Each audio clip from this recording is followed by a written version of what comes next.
Sejam todos bem-vindos. Nós vamos começar uma nova live. Nós estamos programando, nós vamos fazer essa live sobre endocardite bacteriana. A gente divulgou, nós vamos falar um pouquinho sobre o passo a passo do manejo dos pacientes com endocardite bacteriana. Muito bem. Eu sou o professor Dr. Abidon Caral, e quem não me conhece, eu sou médico infectologista, trabalho na área de clínica médica, infectologia há muitos anos. E a gente tem aqui nesse perfil do Instagram, do Facebook, um foco em ajudar os colegas médicos e médicas a diagnosticarem e tratarem todos os seus doentes com doença infecciosa aguda bacteriana. Essa é a nossa proposta aqui. Então, todo esse conteúdo é focado nessa missão do perfil, que é desenvolver estratégias para poder melhorar a capacidade nossa diagnóstica e de tratamento. Eu queria falar um pouquinho, essa discussão nossa de endocardite, a gente vai fazer uma discussão como um modelo de aula mesmo, e é claro que vocês fiquem à vontade em poder participar no chat, né, perguntar, a gente vai acompanhando aqui, vai perguntando, vocês vão perguntando, eu vou tentando levantar as perguntas e respondendo de acordo com a necessidade de vocês, tá bom, pessoal? Lembrando que a ideia desse perfil de montar assim uma estrutura para diagnosticar e tratar os pacientes com doença infecciosa bacteriana aguda foi muito focada nessa nossos desafios no dia a dia. Todos nós, como os médicos, nós temos uma formação muito ampla. Então a gente tem muito conteúdo dentro da faculdade, depois na residência médica, quem fez residência médica, quem não fez também estuda muito. Então a gente acaba tendo conteúdo muito amplo.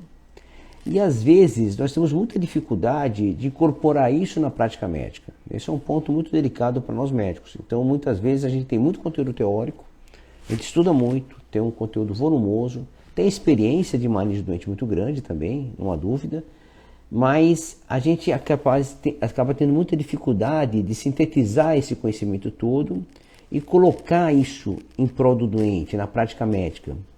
Não é raro, né, pessoal? Vocês lembrarem no começo da formação da gente, de você, de mim, quando a gente ia dar um plantão, quando a gente ia ver um doente, aquela angústia, né, de não saber o que vai acontecer, e às vezes o doente vem com uma queixa, como um quadro infeccioso, como febre, um mal-estar geral, e você ter dúvida se realmente aquele quadro pode ter uma evolução mais agressiva ou não. Então essas dificuldades não é você só que passa, todos nós passamos por isso. E você, provavelmente muitos de vocês já viveram isso ou estão vivendo isso ainda. Por mais que a gente tenha muito tempo de formado, essa dificuldade no manejo ela é muito comum. Mesmo a gente com décadas de formação, com experiência muito grande, nós temos também dificuldades. Doentes que desafiam a gente, diagnósticos difíceis, tratamentos confusos, complexos, né?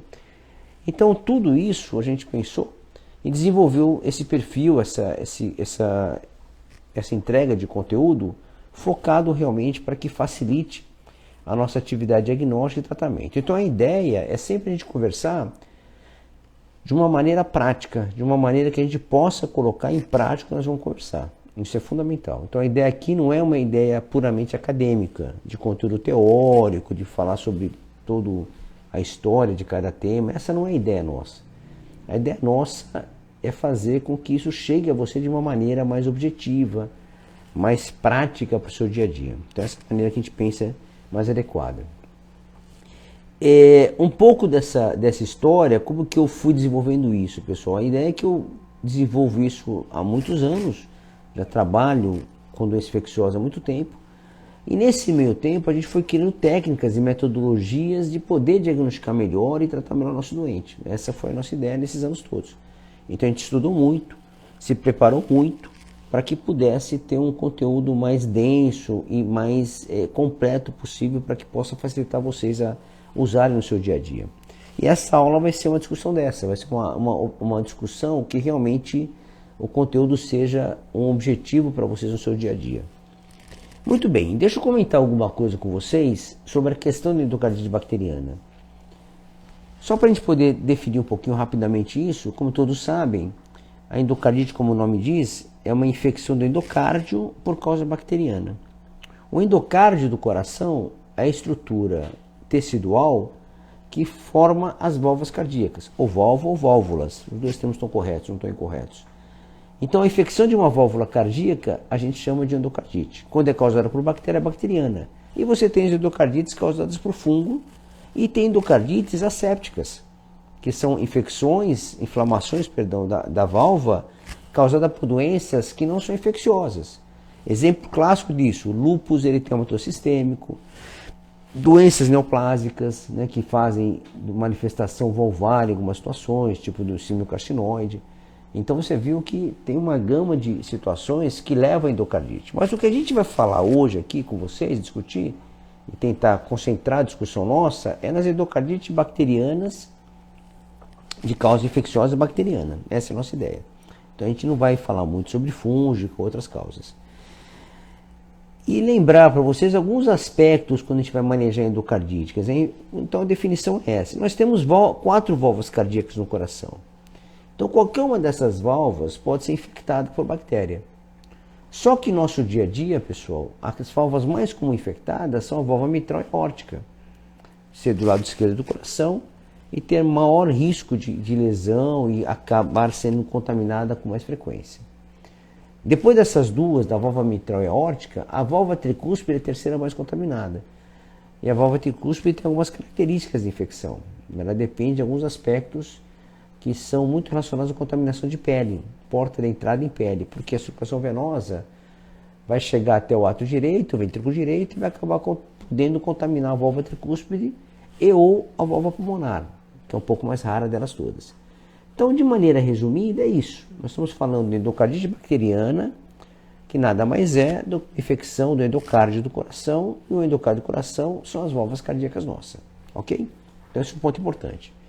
Além disso, nas endocardites bacterianas, nós temos a endocardite bacteriana aguda e subaguda.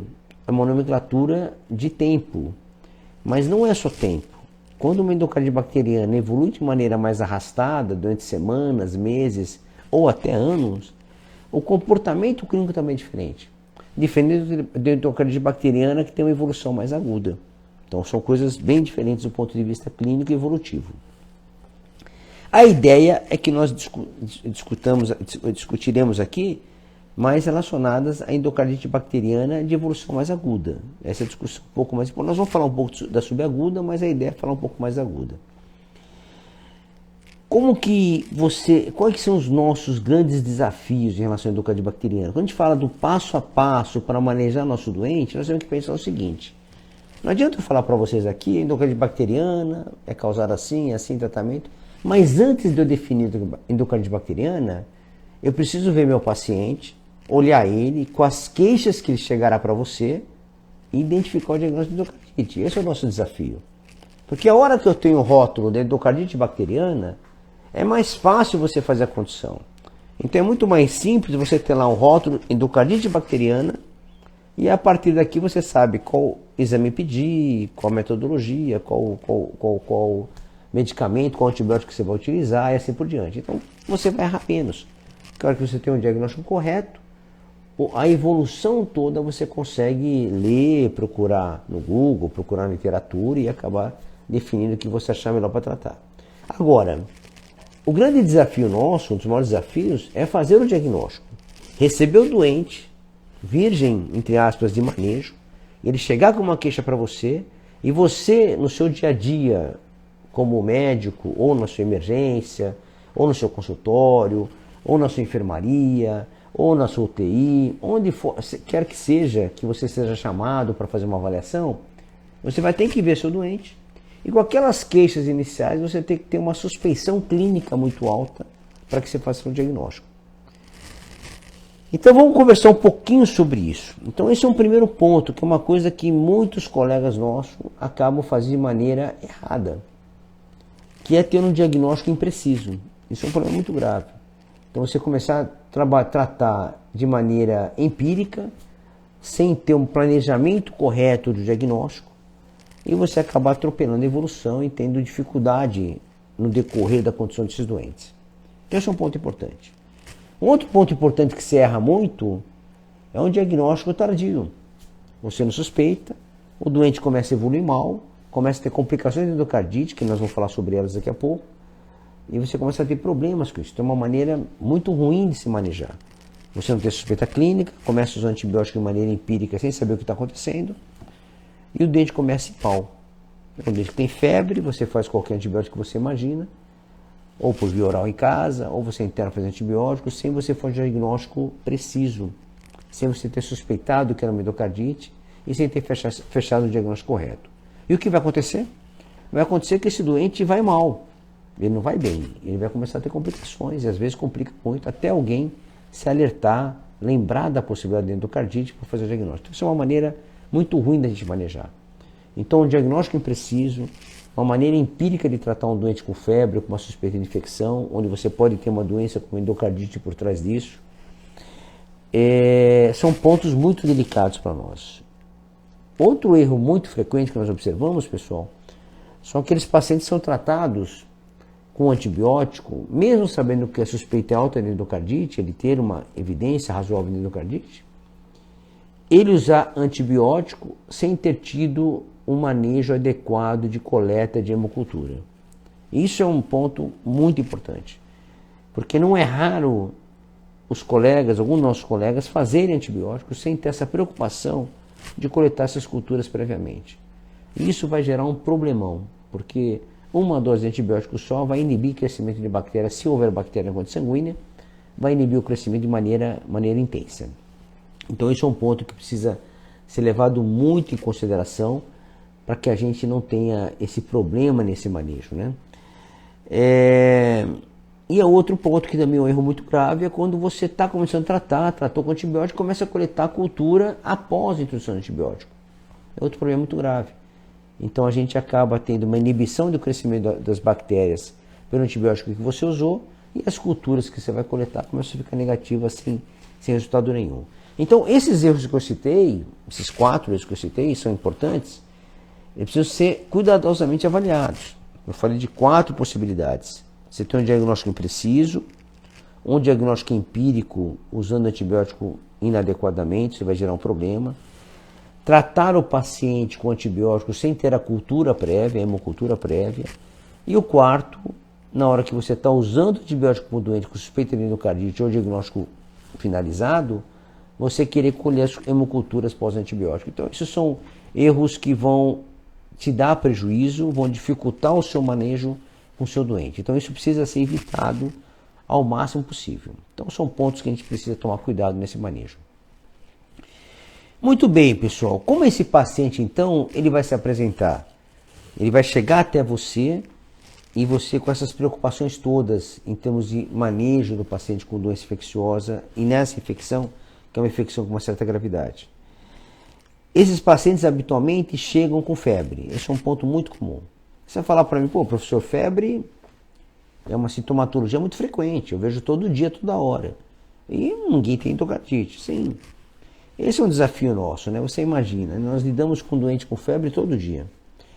E você separar o joio do trigo não é tão fácil.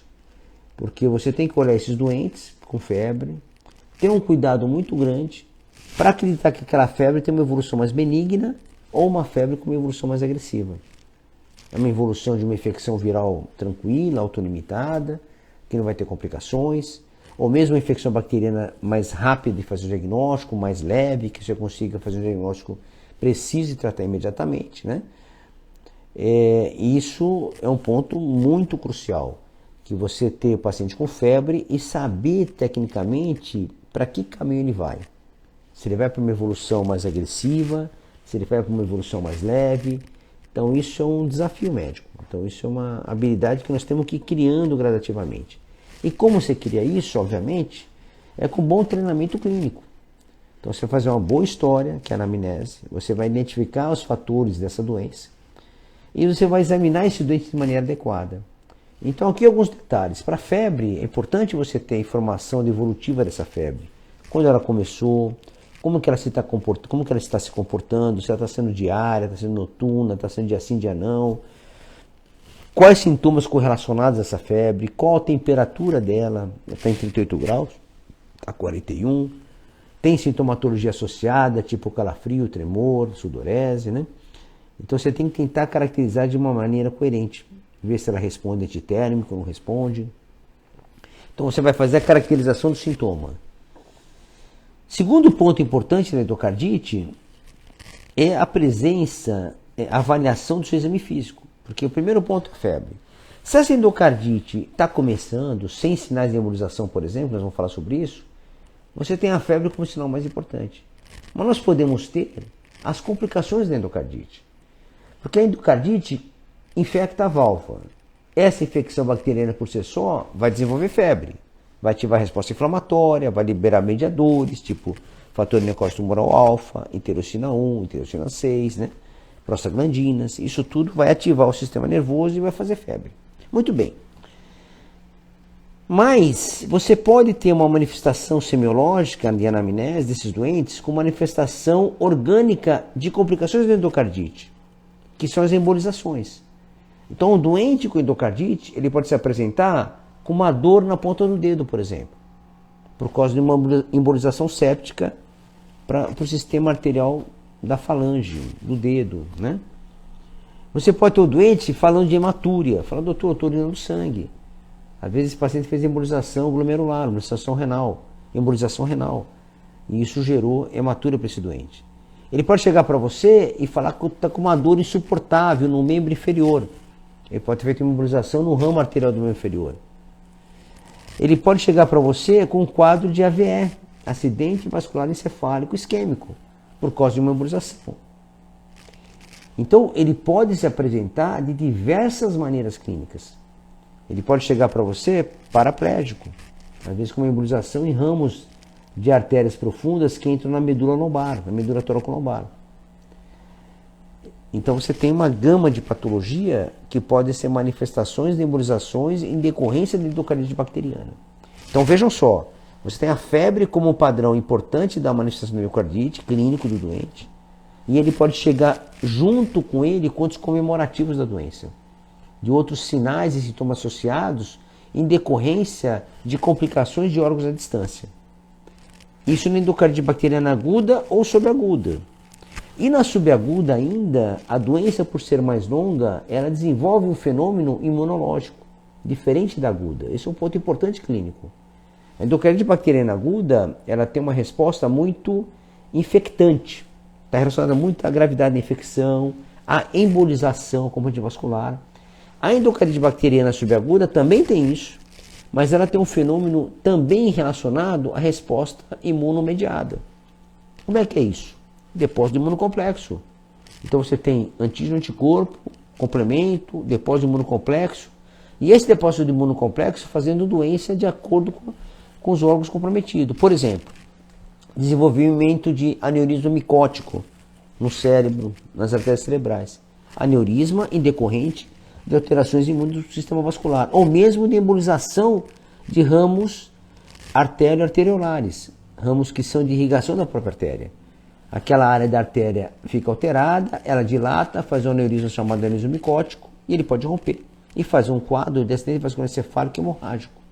Olha que coisa importante. Então isso é uma manifestação importante. Ou essa doença subaguda pode fazer doença de imunocomplexo a nível renal, fazer uma glomerulonefrite, tipo membrana proliferativa, por exemplo, com proteinúria. Então você pode ter um doente que chega para você, insuficiência renal, com alteração glomerular, por alteração de imunocomplexo. Então você veja, por endocardite bacteriana subaguda. Então essa é uma manifestação, não é tão comum, mas é possível ocorrer. Artrite reativa nesses doentes, alterações periféricas vasculares de componente chamado de mancha de Janeway. Os nódulos de ódio são mais embólicos, Janeway é uma reação imunomediada na extremidade dos dedos, então você tem uma gama de manifestação importante. Muito bem, então vocês veem que a apresentação clínica do doente, ela pode ser bastante variada. Isso sem você examinar ainda. Aí você vai para a segunda parte da chegada do seu doente. Você está recebendo o doente cru, sem nada ainda. Aí você vai examinar ele. Aí vem um cuidado muito grande para você. Para a endocardite bacteriana, no exame físico, o dado mais importante vai ser a presença de sopro cardíaco. Ponto final. O sopro cardíaco na ausculta é um dado fundamental. E você vai ter que fazer o seu exame clínico cardiológico, o exame do pré-córdio. Todas aquelas etapas, inspeção, palpação, ausculta do coração. Você pode flagrar, às vezes, um frêmito na palpação, mas a ausculta sempre é importante ter um sopro. E aí tem alguns pontos importantes. Duas válvulas cardíacas mais comprometidas, mitral e aórtica. Quando a infecção ocorre na válvula, as características da lesão infecciosa na válvula são causar insuficiência na válvula, não estenose. Então a válvula fica insuficiente quando ela é infectada. Então se uma válvula mitral é infectada por bactéria e causa uma endocardite, você vai ter insuficiência mitral. E a insuficiência mitral vai ocorrer o quê? Ela vai gerar um sopro tipo sistólico. Porque quando ela vai fechar, ela fecha mal. Na hora que ela fecha, começa a sístole e o sangue regurgita no átrio esquerdo. Isso gera um sopro sistólico regurgitativo. Quando a infecção acomete a válvula aórtica, você tem uma insuficiência da válvula aórtica. Então, quando a válvula aórtica vai fechar, ela é incompetente, ela está insuficiente, ela acaba regurgitando. Quando a válvula aórtica fecha, começa a diástole. Os átrios vão encher os ventrículos. E a válvula aórtica fecha mal, está insuficiente. Então vai regurgitar sangue da aorta para o ventrículo esquerdo e vai gerar um sopro diastólico. Sopro diastólico, o clássico, que você escuta mais na base cardíaca, o paciente sentado e assim por diante. Então você tem que tomar cuidado com isso. E quando o comprometimento da válvula tricúspide, que eu vou falar rapidamente sobre ela, ela também vai ficar com um comportamento soprológico parecido com a mitral. Então ela é lesada, faz insuficiência tricúspide, a insuficiência tricúspide deixa ela incompetente para fechar, e aí ela gera um sopro sistólico. E essa é uma característica do comprometimento da válvula tricúspide. Então, esse é o ponto do exame físico que você tem que ficar atento. Aí você vai olhar o doente como um todo. Exame físico geral, examinar a cabeça e pescoço, examinar o coração que você está examinando, os pulmões, abdômen, fazer um exame neurológico pelo menos direcionado pelas queixas, sintético, exame da articulação, locomotor de acordo com as queixas, e o exame da estrutura cutânea, do tegumento, o exame dermatológico, tem que ver a pele desse doente. Por quê? Porque quando a válvula é contaminada, pessoal, as bactérias, elas infectam a válvula e essas válvulas começam a desenvolver uma vegetação, que é o termo que nós utilizamos para aquela área da válvula, e começa a se acumular bactérias, fibrina, às vezes hemácia junto, né? Ela vai começando a fazer uma estrutura, né? Uma estrutura sólida na válvula, que é a vegetação, e essa vegetação é a percussora, a causadora das embolizações sistêmicas desse doente. Então, quando você tem endocardite de válvula mitral e aórtica, você tem embolização sistêmica. Quando você tem endocardite de válvula tricúspide, a embolização é para onde? É para os pulmões, ok? Então, o doente que chega para você com uma febre, com tosse, você escuta, tem crepitação. É uma pneumonia, você faz o raio-x, tomografia, está uma pneumonia. Mas, às vezes, pode ser uma endocardite de válvula tricúspide que está embolizando para o pulmão. Então, tem que tomar cuidado com isso. Olha a gama de manifestação que você pode ter, né, pessoal? Então, muito bem. Então, nós estamos falando que ter vegetação é a nossa grande causa de desenvolver embolização periférica. Então, esse é um ponto fundamental.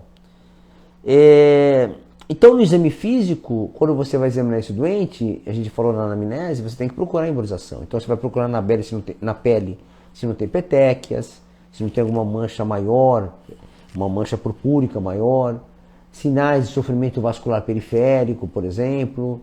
Você vai olhar na cabeça, na mucosa palpebral, por exemplo, na conjuntiva palpebral se não tem embolização. Vai mandar abrir a boca, avaliar toda a mucosa jugal, a mucosa do palato, a úvula, a faringe, para ver se não tem petequia, a língua, a base da boca. Então são sinais importantíssimos para você. Olhar o pé do paciente se na ponta dos dedos não tem sinais embólicos com petequias. Você vai examinar o tórax, você vai avaliar a parte pulmonar, se não tem crepitação, uma manifestação pulmonar que você possa detectar. E no abdômen, o que você pode encontrar? A gente é uma manifestação também, de certo modo, muito frequente, que é a esplenomegalia. A esplenomegalia nesses doentes é muito reacional. Reacional por causa da bacteremia contínua, então o baço cresce muito. Então você acaba tendo crescimento esplênico importante nesses doentes. E às vezes você também tem infartos esplênicos, infartos hepáticos, com dor abdominal. Então o paciente pode ter dor abdominal em hipocôndrio direito e hipocôndrio esquerdo, com comprometimento de fígado ou baço, respectivamente. Então esse é um dado que tem que ser alertado para você. Infarto renal, com dor renal, com Giordano presente no seu exame físico. Você vai examinar a parte do locomotor, você vai ver se não tem artrite, uma articulação edemaciada que ele reclama de dor, você vai examinar se não tem flogose, se a articulação não está vermelha, edemaciada, temperatura aumentada. você vai ver a parte neurológica do doente. Se tem queixa neurológica, se tem déficit motor, se ele queixar disso, obviamente. Se tem alguma alteração focal, encefálica ou medular, paraparesia, paraplegia.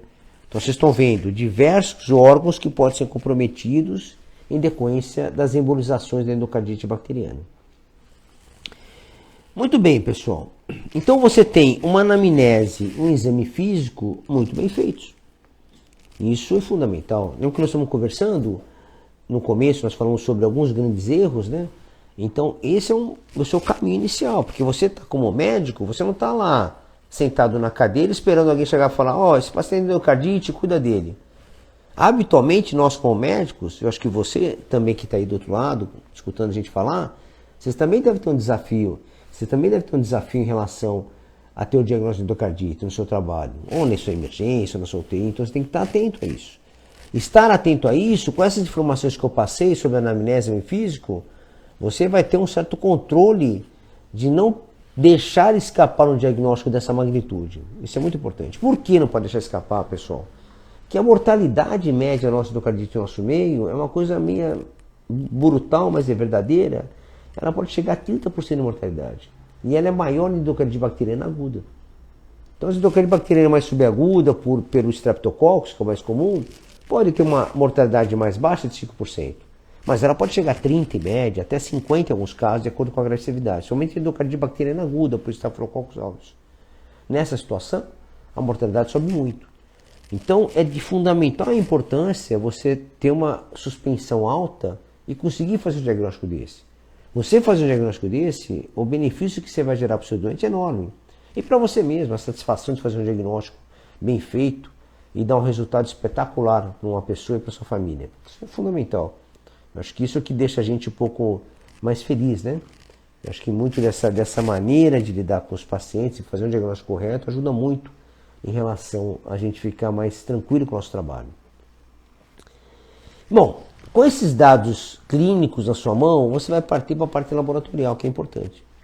Então, na parte laboratorial, quando nós falamos de doença infecciosa bacteriana, sempre tem que estar na nossa mente a utilização das culturas para o seu exame. Então, as culturas são fundamentais. E na endocardite, não foge à regra. Pelo contrário, ele é um carro-chefe de exemplo da importância das hemoculturas desses doentes. Então, fazer hemocultura em endocardite é fundamental. Vejam só. Na endocardite subaguda, bactéria subaguda, você tem que fazer hemocultura até esgotar o máximo. Tem que fazer. Tem que internar o doente, ou vir no consultório, fazer hemocultura, 1, 2, 3, 4, um dia inteiro, de manhã, tarde, outro dia. Você precisa fazer. Por quê? Porque a endocardite, bactéria subaguda, ela já está evoluindo há semanas ou meses. Não vai atrapalhar em nada se ter mais 2, 3 dias quando a hemocultura desse doente. E ficar em cima para ver se está crescendo alguma coisa, para você começar o antibiótico de maneira mais certeira, mais adequada. Então isso é importante. Então, temos uma regra aqui entre nós. Eu e você. Quando a gente vai tratar o doente, se for uma endocardite subaguda, colhe as culturas. Colhe e cobra, colhe e cobra, colhe e cobra. 2, 3 dias você tem resultado. Porque a endocardite bacteriana é uma doença de bacteremia contínua. Então, se você não estiver usando antibiótico, chegar para você virgem de tratamento, a chance de você positivar a hemocultura é muito alta. Então isso facilita muito o seu manejo. Então nós temos que cuidar dessa maneira, porque você não vai no antibiótico desesperado para uma situação que você tem que fazer um diagnóstico etiológico correto. Então isso é fundamental. Então só vai mudar esse raciocínio se você tiver algum sinal de gravidade que te deixa preocupado realmente. Você está séptico, você tem alguma iminência de complicação cardíaca por endocardite, ok? Então esse é um ponto importante. Agora, para a endocardite bacteriana aguda, muda um pouco o raciocínio. Nesse doente que faz endocardite com evolução rápida, ele já faz toxemia, fica com febrão, chega para o hospital precocemente, já tem disfunção da válvula importante, está com sopro. Então esse doente você precisa tratar de maneira mais emergencial. Ele funciona como sepse quase. Então aqui você precisa fazer um tratamento com um uso de antibiótico de amplo espectro, adequado para cepas comuns, e junto a isso colher todas as hemoculturas possíveis pré-antibiótico, o máximo que você puder. Muitas vezes nesses casos não dá para você ficar esperando a cultura.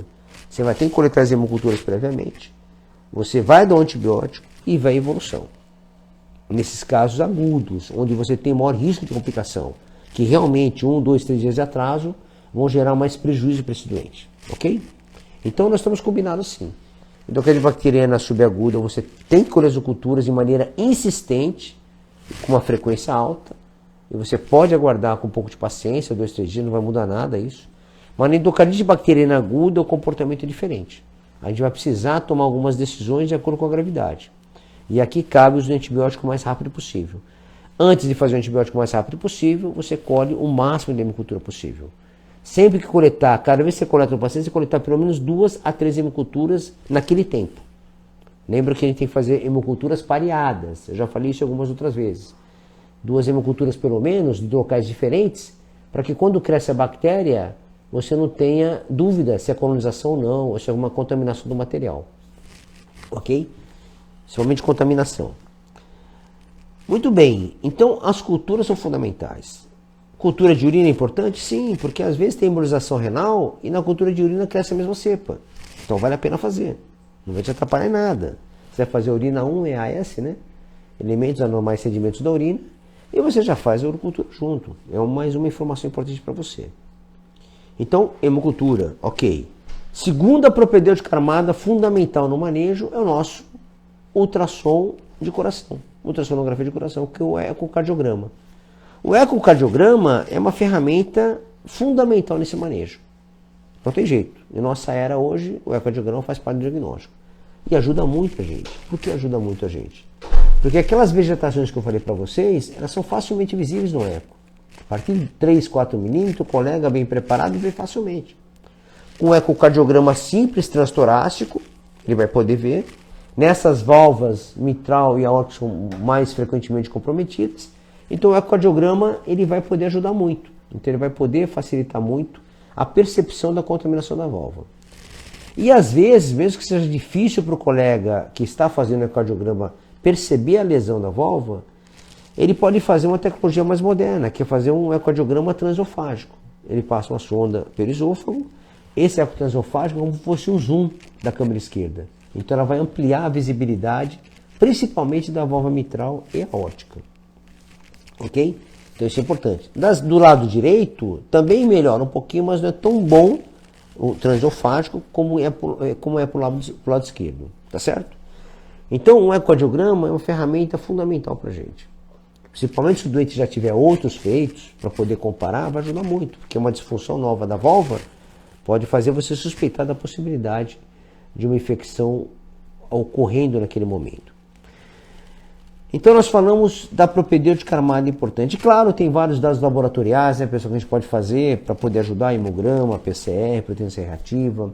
Às vezes algumas sorologias que são relacionadas a algumas bactérias que são mais raras, que pode se comprometer o coração. Mas a gente não vai discutir isso, porque eu acho que não é um momento para essa discussão nessa fase agora. São endocardites mais raras. Vamos entrar um pouquinho na parte de tratamento. Senão a gente vai falar um pouco de tratamento. Acho que é importante falar um pouco disso e falar um pouco de tratamento para a gente poder caminhar para tentar separar, tem algumas perguntas feitas aqui, e a gente poder discutir um pouquinho em relação a tratamento, né? Deixa eu passar o olho aqui no chat, pessoal, para a gente ver se tem alguma coisa que possa ajudar a gente. O pessoal está perguntando se vai ficar gravada. Sim, no final a gente vai postar lá no Instagram. Essas lives estão ficando gravadas. Tem várias outras aí no nosso perfil, né? Então se vocês estiverem acompanhando lá, estiverem acompanhando o perfil, é só ir lá e acessar. Então nós temos essa rotina nossa de deixar essas lives gravadas, tá, pessoal? Bom, o tratamento ele tem que ser visto da seguinte maneira. Eu falei já um pouco, né? Nós temos que pensar na endocardite em relação a ela ser aguda ou subaguda. Então o tratamento da endocardite bacteriana aguda tem que ter uma urgência médica para vocês. A endocardite subaguda já é mais tranquila, tranquila que eu falo do ponto de vista de começar antibiótico. Quando eu falo tranquilo aqui, eu estou falando de desespero de começar antibiótico, sem ter uma investigação propedêutica bem feita. Então a endocardite bacteriana subaguda, nós podemos aguardar um pouco. Nós vamos coletar as hemoculturas e aguardar um pouquinho para poder tomar a decisão. A endocardite bacteriana aguda não, tem que tratar. Aí você vai falar, professor, então, e agora? Nós temos uma suspeita lá, doente com endocardite bacteriana aguda, grave, sinais de sepse, ruim, tem embolização periférica, já fez um AVE na chegada, já com 2, 3 dias de doença já fez um AVE, então é um doente muito ruim. Você tem que tratar o mais rápido possível, obviamente. Ele vai chegar, você vai colher as culturas, o máximo que você puder colher, 3, 6, 9, 12 hemoculturas, se for possível. Colha em horários diferentes, sempre pareadas, para a gente ter a possibilidade de isolar a cepa. E trata esse doente. Como que você vai tratar? Vai tratar de acordo com a prevalência epidemiológica das cepas. E aí nós vem um detalhe. Vai ter que abrir um parênteses aqui. Diante de a gente começar o tratamento, nós temos que entender as cepas. Lembra, a gente tem discutido isso em algumas lives, né, sobre os pilares nossos do manejo de doenças infecciosas, né? Entre esses pilares é a cepa, a etiologia. Nós sabemos, de acordo com os estudos clínicos, que as endocardites bacterianas, as grandes causas que levam a endocardite bacteriana aguda, são o Staphylococcus aureus e os Streptococcus. Na verdade, o Staphylococcus aureus e os Streptococcus, de maneira geral, mais o viridans, eles são os grandes causadores de endocardite bacteriana aguda ou subaguda. Quando a gente fala de aguda, o Staphylo aureus prevalece um pouco mais. Quando fala em subaguda, prevalece mais o Streptococcus, ok? Mas os dois são muito frequentes. Então, nós temos uma causa etiológica frequente de cocos gram-positivos. Quando eu falo de Streptococcus gram-positivo, a maioria deles tem sensibilidades à penicilina e seus derivados. Esse é um ponto importante. Quando eu falo de Staphylococcus aureus, todos são resistentes a penicilinas, todos, sem exceção. E nós temos que usar a oxacilina como divisor de água. Então, se o Staphylococcus aureus é sensível ou resistente à oxacilina, esse é um ponto importante para você definir sua conduta. Aí você fala para mim, mas professor, mas eu vou ver o doente e eu não sei qual cepa que tem. Ele está com uma endocardite grave, séptico. Claro, está perfeito. Como que eu vou atuar? Eu vou atuar com a amplitude de cobertura a melhor possível e mais segura. Então você é obrigado, nessa chegada do doente, num doente grave como esse, tratar o Staphylo oxa resistente, porque eu não sei o que é ainda. Então, na chegada desse doente, você precisa começar com vancomicina no tratamento. É assim que tem que ser feito. É doente grave, séptico, com endocardite bacteriana, uma suspeita alta de endocardite bacteriana, e é aguda, você começa com vancomicina. Não há dúvida disso. Você precisa fazer isso, isso é uma droga muito efetiva, bactericida, e que tem cobertura muito para todos os estreptos e muito ampla para Staphylococcus aureus, quiçá todos eles cobertos, né, pela vancomicina. Ok, pessoal? Mas tem um detalhe. Sempre associado a aminoglicosídeo. Essa é uma rotina que foi estabelecida há décadas e se mantém ainda. Dos aminoglicosídeos, a rotina terapêutica universal é usar a gentamicina. Então você tem que usar a vancomicina, nós tivemos uma discussão sobre isso já, uma live de glicopeptídeo já. Então naquela dose 20 mg por quilo por dose. Fazer a dosagem da vancocinemia, de acordo com a progressão, nós já tivemos uma discussão dessa, quem quiser rever essa live que nós já fizemos algum tempo atrás. E usar gentamicina, que é aminoglicosídeo, com a dose de gentamicina, por exemplo, 240 mg por dia. E aminoglicosídeo você pode fazer uma dose única por dia, não precisa dividir ela. Aminoglicosídeo como genta, amicacina, você faz uma vez por dia, tá ótimo. Pega a dose total e faz uma vez por dia. Ok? Muito bem, pessoal. Então, esse é o manejo da aguda, sem dúvida nenhuma. E aí o que acontece? Aí você vai ter que esperar as culturas. As culturas vão isolar a cepa, e na maioria das vezes isola, mais de 90%, 80% você vai ter, mais de 90% você vai ter isolamento de cepa bacteriana, se for bacteriana, o isolamento é muito alto. Nós temos, assim, os casos de endocardite bacteriana com hemoculturas negativas, eles são mais raros. E realmente, quando são persistentemente com hemoculturas negativas, são normalmente por outros agentes mais difíceis de isolar. Coxiella, tantas cepas mais raras um pouquinho, tá bom? Muito bem, o anaeróbios, tem algumas cepas diferentes. Aí, o que acontece? A gente tem a questão desse manejo. Aí você vai poder olhar a evolução da cultura. Nessa hemocultura, você vai ver se vai positiva ou não. Positivando, você vai usar ela para direcionar o seu tratamento. Se positivar o Staphylococcus aureus sensível à oxacilina, você vai trocar o esquema para oxacilina e deixar a dose plena, que são 12 gramas de oxacilina por dia. Ok? Se for um Streptococcus sensível à penicilina, você vai trocar para penicilina. Você vai usar 4 milhões a cada 4 horas. Vai usar 24 milhões por dia. Essa é a ideia. Entendeu, pessoal? Então vocês vão usar o direcionamento da hemocultura para isso. Agora, quando a endocardite é subaguda, lembra que eu falei para vocês? O que nós temos que fazer? Hemoculturas. Procurar o isolamento. É assim que funciona. Você não vai tratar desesperadamente com antibiótico de amplo espectro sem ter isolado a cepa, ou ter a suspeita clínica de tal cepa, ok? Se você tiver uma negatividade contínua, o raciocínio vai ser um pouco diferente. É uma discussão para outra live, outra aula, que são endocardites bacterianas com hemocultura negativas. É outro capítulo. Entendeu? Então você isolar o Streptococcus viridae, você vai com perfil de resistência. Estourou um Streptococcus beta-hemolítico, alfa-hemolítico de outra classe, e você vai definir a estratégia terapêutica. Outro agente também, que é um tipo de Streptococcus que está implicado nesse manejo, é o Enterococcus, que é um Streptococcus do grupo T. Nós temos dois Enterococcus mais comuns, né? Que é o Fescio e o Fecalis. Tem outros, mas esses dois mais comuns, Fescio e Fecalis. E os Enterococcus têm por característica de tratamento, de escolha, a utilização de ampicilina mais gentamicina. Esse é o tratamento de escolha disso daí, no Streptococcus do Enterococcus. Então esse é o tratamento de escolha para eles. A gente não usa penicilina nos casos de Enterococcus, usa AMP e genta de acordo com o antibiograma. Se tiver resistência a AMP, nós vamos ter que trocar o esquema. E normalmente quando a gente troca o esquema de Enterococcus, quando a AMP é resistente, eu usava vancomicina. Pode-se usar cefalo de terceira geração, como ceftriaxona, é possível, mas habitualmente nós usamos vancomicina associada a genta, ok? Então essa é a estratégia dessa endocardite bacteriana aguda e subaguda, e a subaguda precisa das culturas da sua mão. Então são manejos, pessoal, que é importante vocês terem em mente, porque isso vai fazer se tomar uma decisão imediata desses doentes. Deixa eu falar mais um pouquinho sobre a questão dessas válvulas. Quer dizer, quem são os doentes que fazem lesão valvar? Esse é um ponto importante. Então a gente deixou um pouquinho para o final isso. Mas é lembrar que os doentes que fazem lesão valvar, muitas vezes são doentes que têm predisposição de doença cardíaca. Então são doentes que já tiveram uma doença cardíaca congênita, por exemplo, comprometimento valvar ou uma cardiopatia congênita. Doentes que têm alguma manipulação cardíaca, às vezes tem uma cirurgia cardíaca, colocação de marca-passo. Pacientes que têm lesão da válvula cardíaca no Brasil, que é muito importante, que é ainda muito frequente, de febre reumática, que compromete as válvulas. Até o prolapso de válvula mitral com disfunção, com insuficiência mitral, às vezes também é um fator de risco para esses doentes. Então, são doentes que você precisa ter na sua história, quando você está fazendo a sua história, com antecedentes patológicos, né?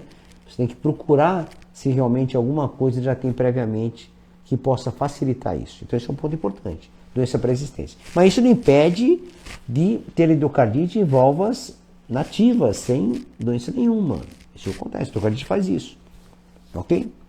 Lembrar também na sua história manipulações desse paciente. Se esse paciente foi manipulado na via urinária, na via digestiva, foi fazer uma ligadura de varizes do esôfago, por exemplo, paciente com cirrose hepática, por exemplo, foi fazer uma biópsia no esôfago, no próprio cólon, no sistema urinário passou algum aparelho, entendeu? Por exemplo, o Streptococcus bovis, que é um agente também importante, os próprios enterococcus, de maneira geral, podem estar relacionados com neoplasia do intestino grosso, por exemplo.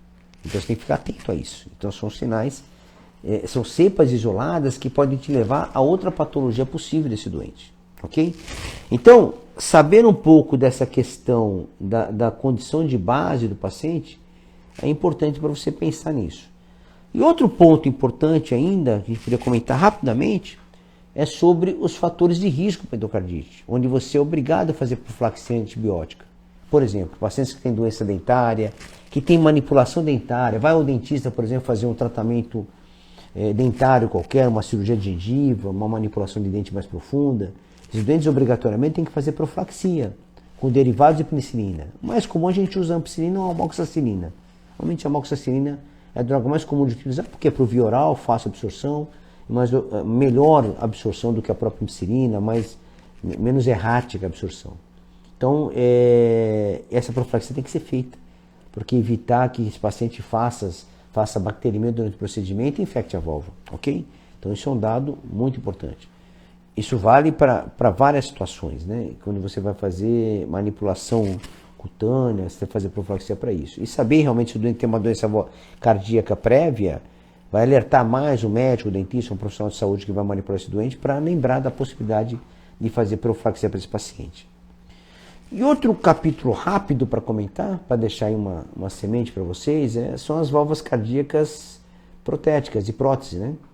Ou metálica ou biológica, né? Então nós temos aí um outro capítulo à parte, que são endocardites bacterianas e válvulas protéticas. Isso é outro capítulo também importante, mas rapidamente explicar para vocês que quanto mais precoce a endocardite pós-cirurgia de válvula de prótese valvar, mais a chance de ter cepas de aspecto mais nosocomial, e quanto mais tardias, depois de um ano, o comportamento microbiológico funciona como fosse uma válvula nativa de comunidade, tá bom? Só para vocês terem isso na mente, mas isso é um tema que a gente pode fazer em outro momento, discutir endocardites de válvula protética, de prótese valvar, ou mesmo endocardites e hemocultura negativa, são capítulos bastante interessantes que fogem um pouquinho dessa discussão para hoje.